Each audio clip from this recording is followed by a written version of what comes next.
So better evening to all of you. So WBG 2026 এর exam over হয়ে গেছে।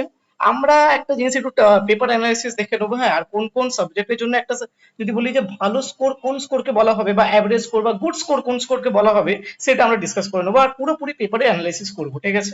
দেখ, আমি যতটা পেপার অ্যানালাইসিস করেছি ভাই, টাফনেস লেভেলের দিক থেকে যদি বলি, ম্যাথসের টাফনেস লেভেলে কিছু বলার নেই, ঠিক আছে? মানে ওকে যদি আমি hard plus plus plus plus বলি, ওটাও কম হয়ে যাবে। দেখ, প্রথম কথা, লেভেলটা লেভেলটা লেন্দি টাফ তো হয়েছেই, তার উপর ভাই এখানে একটা জিনিস মাথায় রাখতে হবে, টাইম কনস্ট্যান্ট আছে। ওই টাইমের মধ্যে ওর সাথে করতে হবে, যেই অ্যাডভান্সের মতন টাইম নেই এখানে, টাইম কনস্ট্যান্ট আছে এখানে। ওই টাইমের মধ্যে এক একটা টপারেরও করতে করতে হচ্ছে আমার মনে হচ্ছে অনেক টাইম লেগে যাবে। আমি যদি আমার কথা বলি, আমি যদি এই পেপারটা আমি দেখে ওভারঅল যে আমি দেখলাম, আমার যদি মার্কস যদি আমি বলি 85 থেকে 90 মধ্যে আমি করতে পারতাম। আমি আগের বছর পেয়েছি 117। অবভিয়াসলি এর থেকে বেশি করে যেত যদি টাইম দেওয়া হতো, কিন্তু ওই টাইমের মতো হয়তো 85 থেকে 90 করতে পারতাম। আর আগের বছর পেয়েছিলাম 117.17। আমি এক বছর ধরে এখন ম্যাথমেটিক্স করাচ্ছি, তো ওটা আমার ভালোভাবে চর্চাই আছে। কিন্তু একটা স্পিডও তো একটা ব্যাপার আছে, একটা টাইমেরও তো ব্যাপার আছে।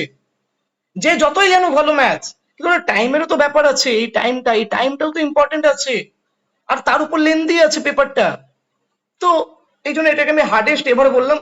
ডব্লিউবিজি হিস্ট্রিতে সব থেকে হার্ড পেপার, ফিজিক্সে মডারেট পেপার, কেমিস্ট্রিতে মডারেট পেপার। ইজি তো কোনোটাতেই আসেনি, ঠিক আছে? কারণ কেমিস্ট্রিতে অর্গানিক আমি দেখলাম অনেক হার্ড এসছে, মানে ভালো লেভেলের এসছে। ফিজিক্সের আমি দেখলাম কয়েকটা কোশ্চেন অনেক ভালো ভালো লেভেলের আছে। অবভিয়াসলি কিছু ইজি কোশ্চেন আছে, ইউনিটস এন্ড ডাইমেনশন, যেখান থেকে ইজি কোশ্চেন আসেই। আমি তোদেরকে বলেছিলাম আর ওরকমই হয়েছে, কোশ্চেন এসছে ওইখান থেকে। চল এক এক করে স্টার্ট করা যাক অ্যানালাইসিস। যদি ম্যাথমেটিক্স পেপার অ্যানালিসিস বলি আমি, দেখ, very tough and lengthy, very less number of easy questions. ভাই ইজি কোশ্চেন্স তো আমি দেখতেই পাইনি। আর যেগুলো ইজি কোশ্চেন্স আছে, যেগুলো ইজি কোশ্চেন্স আছে, সেগুলো আবার লেন্দি, সেগুলো আবার লেন্দি। তো একটা মানুষ যদি ইজি কোশ্চেন্স গুলো যদি করতে যায়, সে যদি লেন্দি, তার যদি ওইখানে যদি এক একটা কোশ্চেনের জন্য 4 থেকে 5 মিনিট লেগে যায়, তাহলে কি লাভ ওটা করে? কি লাভ ওটা করে? একটা 1 নম্বরের কোশ্চেনে একটা রিলেশন, কোন টাইপের রিলেশন, সেটা ওকে 4টে ফাংশন দিয়ে 4টে অপশন করে দিয়েছে। আরে এবার ও যদি ফার্স্ট অপশন দেখলো, সেকেন্ড অপশন দেখলো, থার্ড অপশন দেখলো, ফোর্থ অপশন দেখলো, ওর ফোর্থ অপশনটা কারেক্ট বলে হচ্ছে। তো উপরে যে 3টে যে ফাংশনটাকে ও চেক করলো, ওইখানেও তো ওর 3 মিনিট মতন সময় গেল। এটা রিফ্লেক্সিভ সিমেট্রিক ট্রানজিটিভ ইকুইভ্যালেন্স, এটা চেক করতেও টাইম তো যাবে। তার মানে 4টে কোশ্চেন মিলিয়ে একটা কোশ্চেন দিয়ে দিয়েছে। কি করে পসিবল এটা করা ওই টাইমের মধ্যে? Most of the questions are of tough level, এটা লেভেল হবে, ঠিক আছে? Tough level. There are some moderate questions but very lengthy, ওইগুলোও লেন্দি। তো মানুষ করবে এটা কি? হার্ড আর মডারেট কোশ্চেন্সই আছে এখানে। একদম যদি আমি যদি হচ্ছে পুরো একটা রিমার্ক দিই, একদম টিপিক্যাল যেই অ্যাডভান্স পেপার যেমন হয়, যেমন টিপিক্যালি একদম চলে আসছে যেই অ্যাডভান্স পেপার, পুরো ওরকম লেভেলের এসছে, পুরো ওরকম লেভেলের এসছে। আর তার উপর আবার টাইম বাউন্ড, ভাই টাইম কনস্ট্যান্ট মানতে হবে ভাই ডব্লিউবিজি বোর্ডকে। ডব্লিউবিজি বোর্ড দেখিয়ে দিল, ডব্লিউবিজি বোর্ড দেখিয়ে দিল, কিছু বলার নেই। একদিক থেকে ভালো হয়েছে, চটির রাজত্ব গেছে, এডুকেশনের রাজত্ব ফিরে এসছে। কাট অফ অনেক লো যাবে, কাট অফ অনেক লো যাবে তোদের, ঠিক আছে? তারপর আসে ফিজিক্স পেপার অ্যানালিসিস। যতটা আমি ফিজিক্স পেপারটা অ্যানালিসিস করলাম, একটা মডারেট পেপার হয়েছে এটা। আর নাম্বার অফ ইজি কোশ্চেন যেটা আমি ধরলাম 13 আছে। এর মধ্যে কি কি আছে না, তো একটা মোমেন্ট অফ ইনার্সিয়া থেকে একটা সিম্পল ডিস্কের মোমেন্ট অফ ইনার্সিয়া বার করতে দিয়েছিল, ওই perpendicular Axis theorem, parallel Axis theorem থেকে। তারপর তো ইউনিটস এন্ড ডাইমেনশন থেকে 2-3টে কোশ্চেন একদম ইজি। তোর হচ্ছে তারপরে মডার্ন ফিজিক্স থেকে যে কোশ্চেন এসেছিল ওটাও ইজি ছিল।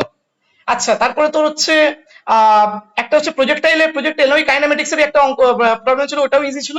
মোটামুটি 13টা মতন কোশ্চেন ইজি ছিল, ঠিক আছে? মানে ইজি না, ওই ইজি টু মডারেট আর কি বলতে পারিস। এবার moderate question, actually moderate question 18টা ছিল, আর 9টা তোর একদম টাফ লেভেলের কোশ্চেন ছিল বলতে পারিস। তো ওভারঅল যদি আমি বলি, আর typical physics paper of WBJEE level, WBJEE তে ফিজিক্সের যেমন লেভেল হয় ওটা মেনটেন করে রেখেছে, যেটা মডারেট পেপার হয় মডারেট পেপারই এসছে। কেমিস্ট্রি যাওয়া যায়। এবার কেমিস্ট্রি একটু চেঞ্জ করেছে, যেখানে ফিজিক্যালের ওয়েটে সব থেকে বেশি ছিল, ওটা এখন ডিক্রিজ হয়েছে। এবার ডিক্রিজ হয়েছে ফিজিক্যালের ওয়েটে, তার মানে অবভিয়াসলি কেমিস্ট্রি পেপারটাকে আমাকে টাফ তো বলতেই হবে। মানে মডারেট থেকে টাফের দিকে যাবে, এটা এটা মডারেট থেকে টাফের দিকে যাবে, এটা মডারেট থেকে টাফের দিকে যাবে, ঠিক আছে? একটা মডারেট লেভেলের পেপার হয়েছে। অর্গানিক কেমিস্ট্রি এক টাফার সাইড ভাই, যেখানে সবাই ভয় পায় অর্গানিক থেকে, অনেকে তো অর্গানিক ছেড়েই দিয়েছিল, তাদের তো আরো কিছু করতে পারলো না। আইইউপ্যাক থেকেও যে কোশ্চেনটা দিয়েছিল, আইইউপ্যাক নোমেনক্লেচার থেকে সাইক্লিক কম্পাউন্ডের দিয়েছিল। অবভিয়াসলি সাইক্লিক নোমেনক্লেচার তোরা সবাই জানিস, কিন্তু ওইখানে 3টে সাবস্টিটিউট ছিল, সাবস্টিটিউট 3টে ছিল ওইখানে।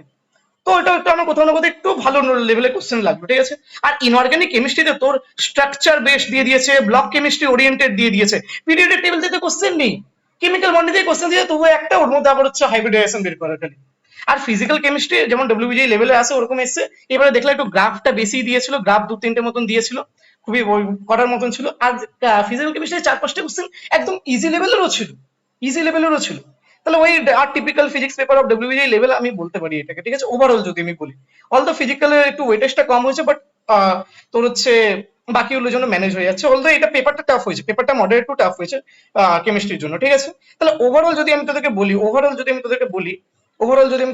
ঠিক আছে, ওভারঅল যদি আমি তোদেরকে বলি, আমি বলবো এই যে ম্যাথস যে পেপারটা আছে, এই ম্যাথস পেপারে একজন যে ভালোভাবে পড়াশোনা করেছে, যে ভালোভাবে ডেডিকেটেডলি খেটেছে, মোটামুটি একদম টপার বলছে না, একদম অ্যাভারেজও না, টপার থেকে একটু নিচে আর অ্যাভারেজ থেকে অনেকটা উপরে, মানে কি যারা ভালো পড়াশোনা করেছে, মক টেস্ট দিয়েছে, যারা কনসিস্টেন্ট ছিল, মক টেস্ট দিয়েছিল, কনসিস্টেন্ট ছিল, আমি তাদের কথা বলছি।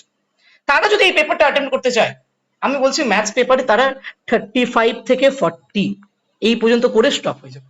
এর থেকে বেশি করা যায়, এর থেকে বেশি করা যাবে, max to max 45, max to max 45, max to max 45, এর থেকে বেশি করা যাবে না, এর থেকে বেশি করা যাবে না ওই টাইমের মধ্যে। আমি এবার বলে দিচ্ছি, একটু ফিজিক্স পেপারটা একবার আমরা বলে নিই তো। ফিজিক্স পেপারটা কি হবে আমাদের?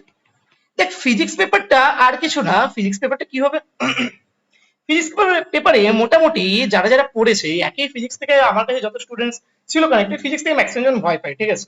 তো আমি বলি যে মক টেস্ট দিয়েছে, কনসিস্টেন্ট থেকে যে পড়াশোনা করেছে, সে আরামসে এর মধ্যে 35 মতন স্কোর করতে পারে, 35 মতন স্কোর করতে পারে, ঠিক আছে। আচ্ছা কেমিস্ট্রিতে কি হবে? দেখ কেমিস্ট্রিতে ভাই যতই পেপার টাফ আসুক না কেন, আলটিমেটলি ইনঅর্গানিকের জন্য বলি বা অর্গানিকের জন্য বলি, সেই তো ভাই রিঅ্যাকশন মেকানিজম, সেই তো ভাই হচ্ছে ডায়াগ্রাম মানে স্ট্রাকচার বেস, সেই তো তোর হচ্ছে এনসিআরটি বেস, মানে এনসিআরটি লাইন বাই লাইন, ওইগুলো থেকে এসছে।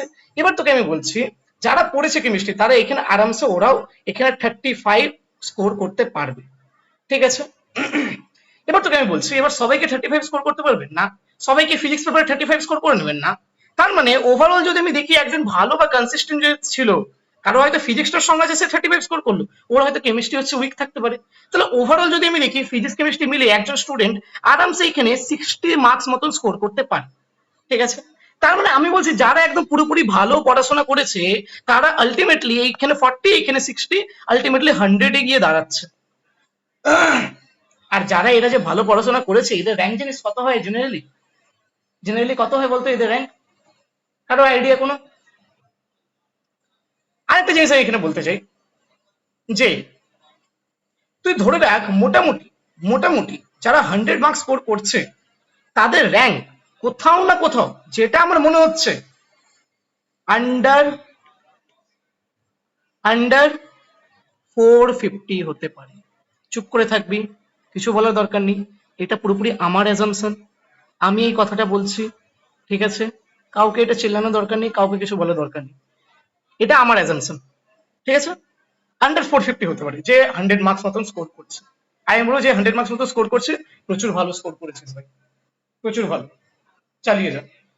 আর এটা পুরোপুরি আমার অ্যানালাইসিস। দেখ আমিও স্টুডেন্ট ছিলাম, আমি পেপারটা অ্যাটেম্প করেছিলাম, আগের বছরের সঙ্গে কম্পারিজনও করেছি, আগের বছর কাউন্সিলিংও সবাইকে হেল্প করেছে, কাউন্সিলিং এ ভাই 400 500 600 মেম্বার্সদের কাউন্সিলিং করিয়েছিলাম, ডব্লিউবিজি পেপার নিজে ক্র্যাক করেছিলাম, তবে তো জানি এইগুলো ব্যাপারগুলো। তো আমার অ্যাজাম্পশন এটা বলছে, although it is my prediction.